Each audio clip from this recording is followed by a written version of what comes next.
Open the pain relief aisle of almost any pharmacy, and you'll find a small bottle, sometimes labeled oil of wintergreen, sometimes sold as a muscle liniment, costing about the price of a coffee.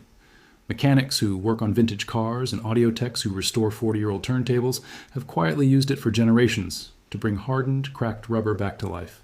Almost nobody else knows it exists for this purpose, and the reason isn't secrecy. It's that the entire modern parts industry runs on you never finding out. Think about how many times you've paid real money for a new door seal, a new serpentine belt, or a new suspension bushing, only to watch the replacement go stiff and start cracking again a few years later. The standard explanation is that rubber simply wears out, the same way a tire or a brake pad wears out. That explanation is tidy, and it's also incomplete. Rubber doesn't wear out from friction the way a brake pad does. It doesn't erode. What actually happens is closer to dehydration than decay. Here's the part that rarely gets explained at the counter. Rubber compounds aren't pure rubber. To keep them flexible, manufacturers blend in oily compounds called plasticizers, chemicals that wedge themselves between the rubber's internal fibers and keep everything soft and pliable. Some plasticizers are heavy and stable and stay put for decades. Others are lighter, cheaper, and slowly evaporate out of the material over years of heat exposure, the same way perfume thins out of a bottle left open on a windowsill. When a manufacturer is producing millions of parts a year, choosing the cheaper, faster evaporating option saves an enormous amount of money at scale, even if it means the part fails sooner. That's not a conspiracy. It's just an incentive that happens to work against you. Once those plasticizers evaporate, the rubber that's left behind hasn't structurally failed, it's just been drained. The fibers are still intact. There's simply nothing left holding them apart and letting them flex. That's why a dry, cracked door seal can sometimes be brought back rather than replaced, if you understand what it actually needs. The chemical at the center of this trick, methyl salicylate, has been around since well before the automobile. It was first isolated from wintergreen leaves in the 1800s and became a staple of topical pain creams because it penetrates skin and tissue unusually well. That same property, its small molecular size and its ability to slip into tight organic structures, is exactly what makes it useful on rubber.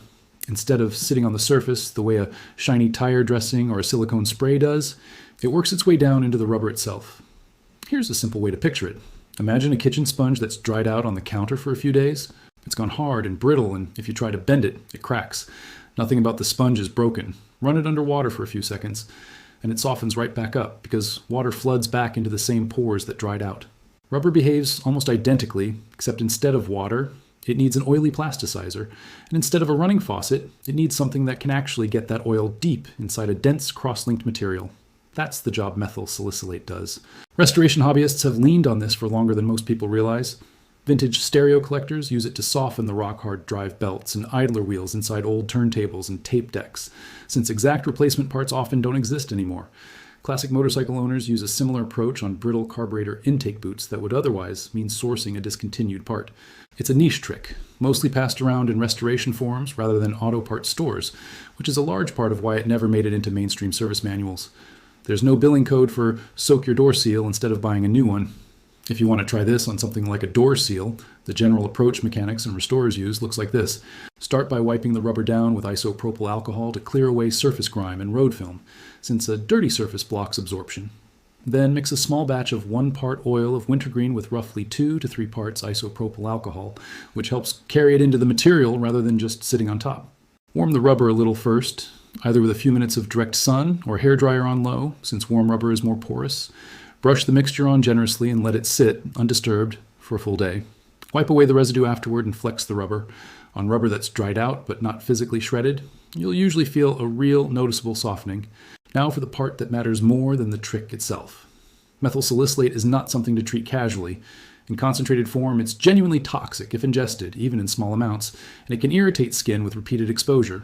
Work with gloves, in a ventilated space, away from kids and pets, and store the bottle somewhere it can't be mistaken for candy or medicine.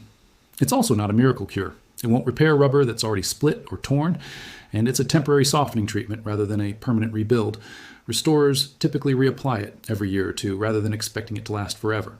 Used carelessly or too often, it can also over-soften a part rather than simply refreshing it, so this is a targeted fix for stiff, dry rubber, not a substitute for replacing something that's genuinely damaged.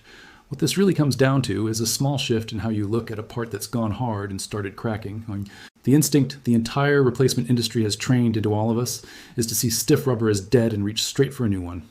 Most of the time, it isn't dead, it's just thirsty. Knowing the difference is the kind of thing that saves you money for the rest of the time you own the car.